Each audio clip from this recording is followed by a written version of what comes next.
Ako sasagot. Doon sa kwarto niya, napakainit. And, tinatanong niya yun. ay, dito? Itong dito. Hindi, sitwasyon naman niya sa kwarto niya. Huwag mo nangyari. Mainit yung kwarto niya. And kung nga nagulat, na si Manny Bunuan, nandun pa rin sa ospital, 2 buwan, siya 1 linggo lang. And siyempre, senador naman si Senador Marcoleta, parang masyadong deprived ang taong bayan dun sa boses niya, lalo dun sa impeachment process. Hindi ako nalulungkot na kalagayan namin ay ganito. Kung makikita niyo yung suit namin, nakalagay PDL, yung na ninyo ibig sabihin nun. People deprived of liberty. Persons deprived of Persons sa deprived of liberty. Siyempre malungkot, di ba? Hindi naman normal yung nangyari sa amin. Ako bilang isang senador na maraming gagampanan na tungkulin. Ang dami kong gustong ibulgar.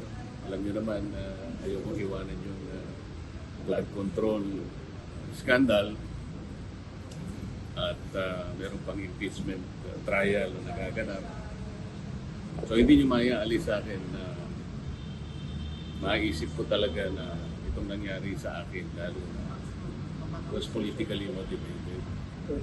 Ang katwiran ay 2 bagay para hindi ko na gampanan ang tungkulin ko para malaman ng taong bayan kung sino ba talaga ang utak ng pinakamalaking nakawan na naganap sa ating bansa. At hindi na rin ako makakasali sa isang napakahalagang proseso na nagaganap ngayon sa Senado. So nakakalungkot talaga. Nalulungkot ako sapagkat hindi lang ako nakakulong.